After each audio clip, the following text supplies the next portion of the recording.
Soulmate एक प्रेमकथा भाग 19. ईशा आणि अवनी अगदी लहानपणापासूनच्या मैत्रिणी होत्या. लहानपणापासूनचं शिक्षण सुद्धा दोघींनी एकत्रच केलं होतं. अखिल सुद्धा त्याच कॉलेजमध्ये 1 वर्ष त्यांचा सिनियर होता. त्याने ईशाला प्रपोज केल्यानंतर ईशाने सगळ्यात अगोदर अवनीला सांगितलं होतं आणि अवनीची खात्री झाल्यानंतरच ईशाने त्याला हो म्हटलं होतं. अवनी आपल्या बेस्ट फ्रेंडला असं दुःखी बघू शकत नव्हती. ती अखिलला जितकं ओळखत होती त्यावरून तो ईशाला धोका देऊ शकतो यावर तिचा विश्वास बसत नव्हता. पण ईशा खोटं बोलणार नाही हे सुद्धा तिला माहीत होतं. काल ईशाने नशेत असल्यामुळे त्या दोघात नक्की काय झालं हे तिला पूर्णपणे माहीत नव्हतं. त्यामुळे आता तिच्याकडे एकच पर्याय होता. अवनीने एक फोन केला आणि प्रांजलला एक महत्त्वाचं काम आहे असं सांगून बाहेर पडली. तिला ईशा आणि अखिलमध्ये नक्की काय घडलं हे जाणून घ्यायचं होतं. अवनीने तिची स्कूटी एका कॅफेसमोर पार्क केली. ती आत आली तर समोरच्या टेबलवर एक मुलगा तिची वाट बघत होता. अवनी त्याच्यासमोर जाऊन बसली तसं त्या मुलाने मान वर करून तिला बघितलं. तू मला इथे का बोलवलं आहेस अखिल? अवनी म्हणाली. अवनी, मला ईशाला भेटायचं आहे. प्लीज माझी मदत कर. तिला इतकं दुखावल्यानंतरही आता तुला तिला का भेटायचं आहे? अरे मी तर तुझं अभिनंदन करायलाच विसरले. मी ऐकलं आहे की तुझं लग्न फिक्स झालं आहे. So congratulation. अवनीच्या बोलण्यातला उपहास त्याला चांगलाच कळला होता. तिच्या चेहऱ्यावर खूप सारा राग दाटून आला होता. आपल्या हाताच्या मुठ्ठी घट्ट करत तिने आपला राग कसा बसा कंट्रोल केला. आता जर ते दोघे घरी असते तर अखिलच्या तोंडावर एक जोरात पंच पडला असता. अवनी यार, असं काहीही नाही. माझं कुणाशीच लग्न ठरलं नाहीये. ईशाला खूप मोठा गैरसमज झाला आहे. मी कधीपासून तिला तेच समजावण्याचा प्रयत्न करत आहे पण ती मात्र माझं काहीच ऐकायला तयार नाहीये. अखिल अगदी काकुळतीला आला होता. ईशाने मला स्वतः सांगितलं आहे की तिने तुमच्या घरी तुझ्या आणि त्या सानिकाच्या लग्नाची बोलणी होताना ऐकलंय. अवनी म्हणाली. तिने जे काही ऐकलं ते पूर्ण सत्य नव्हतं. अवनी, हे खरं आहे की त्या दिवशी माझे मामा माझं आणि सानिकाचं लग्न ठरवण्यासाठी आले होते. पण त्यानंतर अखिलने अवनीला त्या दिवशी जे काही घडलं ते सगळं सांगितलं. अवनी शांतपणे त्याचं बोलणं ऐकत होती. त्याच्या एकंदरीत बोलण्यावरून तो खोटत बोलत आहे असं अजिबात वाटत नव्हतं. अवनीने त्याच्याकडे व्यवस्थित बघितलं. त्याचे डोळे लाल झाले होते. कदाचित तो खूप रडला होता.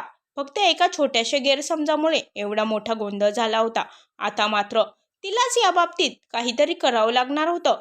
तर मग तू तिला हे सगळं का सांगितलं नाहीस? अवनी म्हणाली. तिला काही सांगायला तिने माझा फोन तरी उचलायला हवा ना.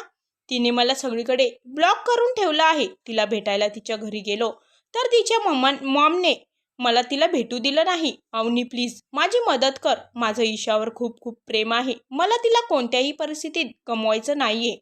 प्लीज माझी हेल्प कर. अखिल खूप भावूक झाला होता. हो, आता मलाच काहीतरी करावं लागणार. तू फक्त ईशाचा मार खाण्यासाठी तयार राहा. अवनी म्हणाली. अवनी आणि अखिल थोडा वेळ बोलून कॅफे बाहेर पडले. अवनीला सगळं सांगितल्यामुळे अखिल थोडा रिलॅक्स झाला होता. आता फक्त त्याला ईशाला भेटून त्यांच्यातले गैरसमज दूर करायचे होते. अवनी, थँक्स यार, तू समजून घेतलंस. नाही तर मला काय करावं काहीच समजत नव्हतं. अखिल अवनीला वन साइड हक करत म्हणाला. डोंट वरी, मी आहे ना. सगळं काही ठीक होईल. फक्त ईशाला भेटण्याआधी तू तुझा अवतार थोडा ठीक कर. म्हणजे तुला बघूनच तिचा अर्धा राग निघून जाईल. अवनी म्हणाली. अवनी आणि अखिल एकमेकांसोबत हसून बोलत होते आणि त्यांच्या समोरच पार्क केलेल्या कारमधून अनिल अतिशय रागाने त्यांना बघत होता. इन्स्ट्रक्शन साईट व्हिजिट नंतर तो घरी जाण्यासाठी निघाला होता की त्याला एका ठिकाणी अवनीला बघितल्यासारखं वाटलं. त्यामुळे त्याने कार थांबवली आणि अवनीला तिथे एका मुलासोबत कॅफेच्या बाहेर बघून अनिलच्या रागाचा पारा वाढला होता. तो मुलगा पाठमोरा उभा असल्यामुळे आणि अनिल त्याचा चेहरा बघू शकला नाही. पण अवनी मात्र त्याला स्पष्ट दिसत होती. तिला एका मुलासोबत हसून बोलताना बघून अनिलच्या मस्तकाची शीर तडतडू लागली. अवनीने त्या मुलाचे केस विस्कटले तसे अनिलने त्याचे स्टेअरिंगवरचे हात घट्ट पकडले आणि सुसाट वेगाने आपली कार चालवत तिथून निघाला.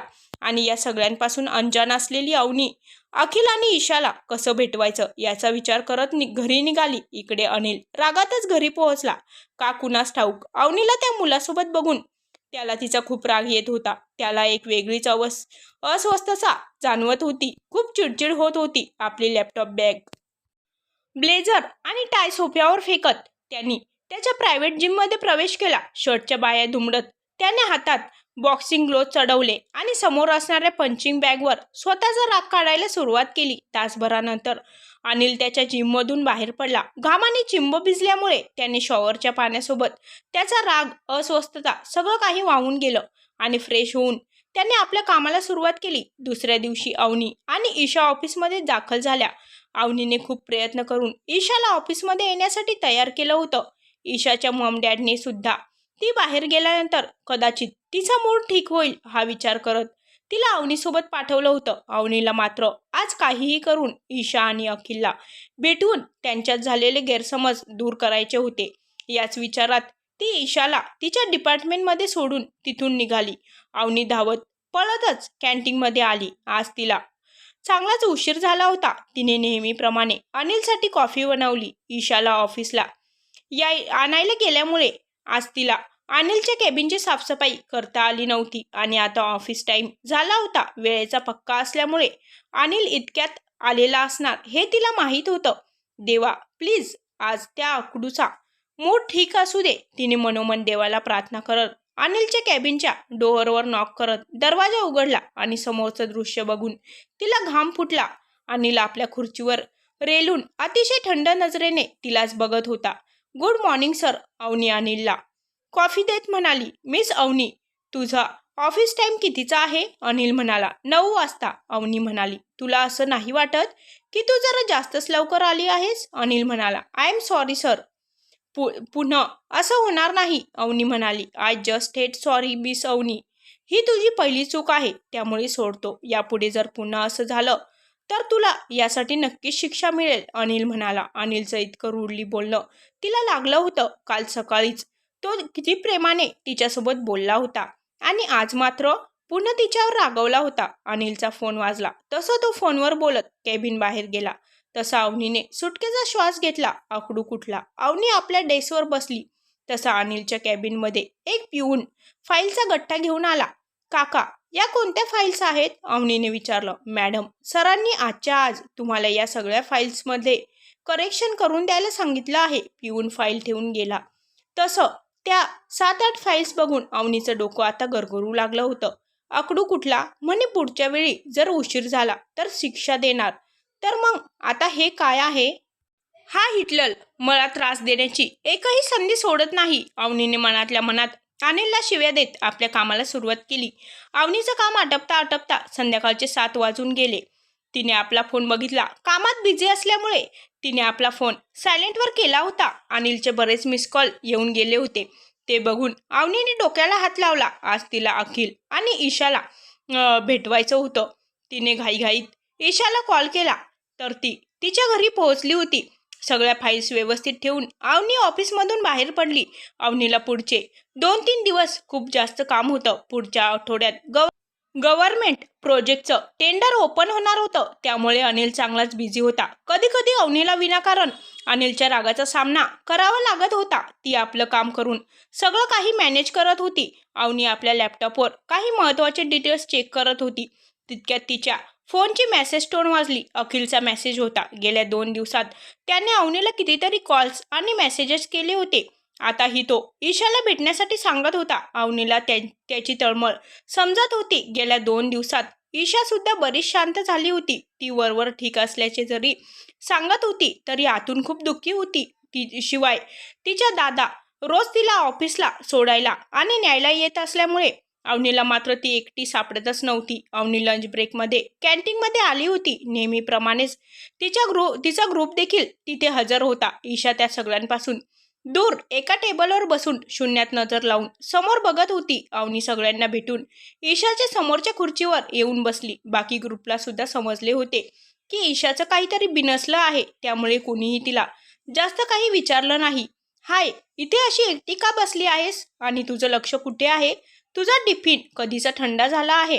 अवनी म्हणाली. नाही, काही नाही, मी ठीक आहे ईशा.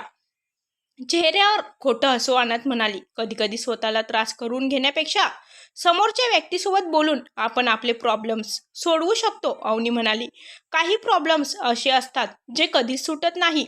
अवनी, मला आता या विषयावर काहीच बोलायचं नाहीये. मला मागचं सगळं काही विसरायचं आहे. ईशा म्हणाली, क्या बात है, आता तू माझी मैत्रीण म्हणून शोभतेस. आज आपण बाहेर कुठेतरी जाऊ, खाऊ पिऊ, मस्त मजा करू. अवनी म्हणाली, अवनी नको यार, मला कुठेच जायची इच्छा नाहीये. ईशा म्हणाली, प्लीज यार ईशा, माझ्यासाठी येणार नाहीस का? अवनी म्हणाली, ठीक आहे, ऑफिस सुटल्यावर जाऊ, मी दादाला तसं सांगते. ईशा म्हणाली, ओके, माझं काम संपलं की मी तुला मेसेज करते. अवनी म्हणाली. दोघींनी एकमेकींसोबत बोलत आपला लंच केला. लंच टाईम संपला तसं त्या दोघी आपल्या डेस्ककडे गेल्या. अवनीने अखिलला मेसेज केला.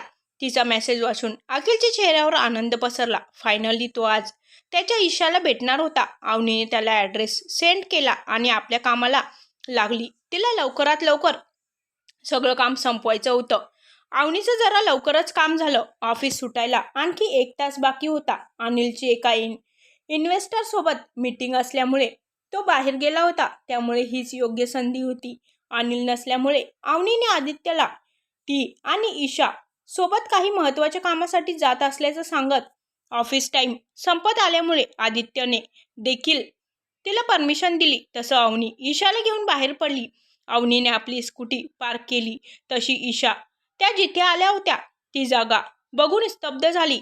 ते एक 7 स्टार हॉटेल होतं जिथे कितीतरी वेळा ती अखिलसोबत आली होती. ही त्या दोघांची आवडती जागा होती. अवनी, आपण इथे का आलोत? प्लीज आपण दुसरीकडे कुठेतरी जाऊ. ईशाच्या डोळ्यात अश्रू आले होते. ईशा यार, किती मस्त जागा आहे ही. तू प्लीज असं नाराज नको होऊस. आज चल ना. अवनी ईशाला ओढतच आत घेऊन गेली. अवनी, कुठे घेऊन जातेस मला? ईशा अवनीकडे आश्चर्याने बघत होती, कारण अवनी तिला प्रायव्हेट सेक्शनकडे घेऊन जात होती. अवनीने एका प्रायव्हेट कॅबिनचा दरवाजा उघडला आणि ईशाला घेऊन आत आली. समोरच्या टेबलवर एक व्यक्ती पाठमोरा बसला होता. त्याला या दोघींच्या येण्याची चाहूल लागताच त्याने मागे वळून बघितलं. तसं समोर बसलेल्या व्यक्तीला बघून ईशा शॉक झाली. ईशाच्या समोर अखिल उभा होता. 8 दिवसानंतर ती त्याला बघत होती. त्याचा ओढलेला चेहरा बघून तिचे डोळे पाणावले. पण त्याने तिच्यासोबत जे काही केलं ते आठवून तिच्या पाणवलेल्या डोळ्यात आता खूप सारा राग दाटून आला. तू तू इथे काय करतो आहेस? हां, ईशा म्हणाली. ईशा, मला तुझ्यासोबत खूप महत्त्वाचं बोलायचं आहे. प्लीज आपण बसून बोलूया ना? अखिल ईशाचा हात पकडत म्हणाला. तुझ्यासोबत बोलणं तर दूरच, मला तुझा चेहरासुद्धा बघायचा नाहीये. त्यामुळे यानंतर मला भेटण्याचा प्रयत्न देखील करू नकोस. ईशा त्याचा हात झटकत म्हणाली. ईशा, तो काय म्हणतो आहे हे एकदा ऐकून तरी घे. अवनी म्हणाली. अवनी, म्हणजे तू सुद्धा याच्यासोबत सामील आहेस? त्यामुळे तू हट्ट करून मला इथे घेऊन आलीस ना? ईशा म्हणाली. ईशा प्लीज, अवनीला काहीच बोलू नको.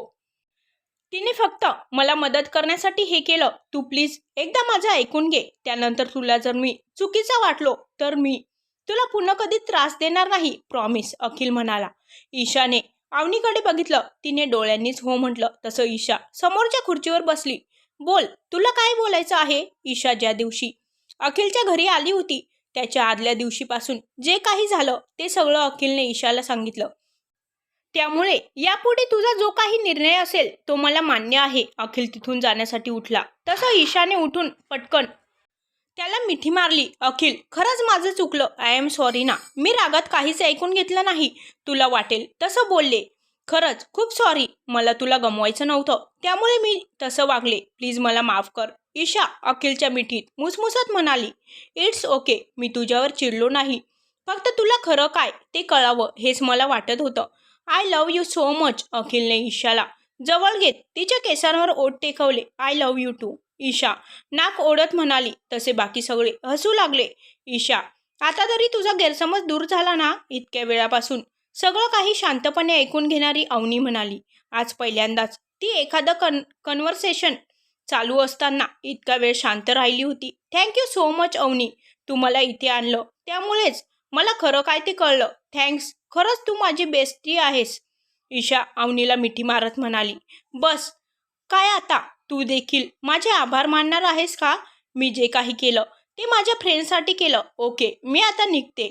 मला उगाचच कबाबमध्ये हड्डी बनायचं नाहीये. अवनी म्हणाली. अवनी मात्र आज ईशासाठी खूप खुश होती. आपल्याच विचारात असल्यामुळे ती अनिलच्या समोरून गेली, तरीही तिला समजलं नाही. अनिलने घड्याळात बघितलं. ऑफिस सुटण्यासाठी फक्त 5 मिनिटे बाकी होती. त्याच्या कामाच्या वेळेत त्याला न कळवता ती एका माणसाला भेटण्यासाठी आली होती. याचा त्याला खूप राग आला होता. अखिल अवनीला डोअरपर्यंत सोडण्यासाठी आला होता, त्यामुळे अनिलला ईशा दिसली नव्हती. अवनी घरी जाण्यासाठी निघाली तेव्हा रस्त्यातच तिला रवीचा फोन आला. ऑफिसमध्ये एक महत्त्वाचं काम असल्यामुळे अवनीला तातडीने बोलवलं होतं.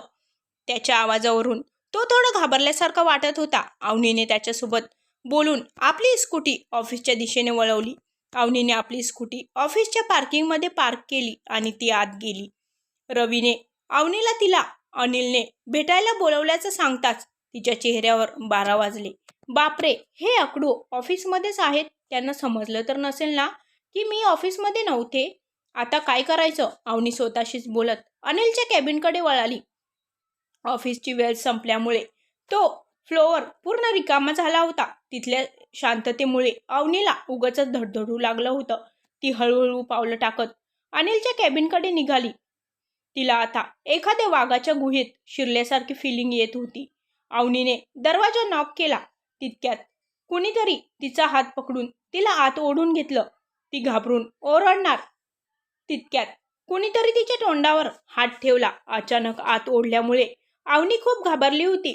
तिने हळूच मान वर केली आणि तिच्या समोर असलेल्या व्यक्तीला बघून तिचे डोळे विस्पारले.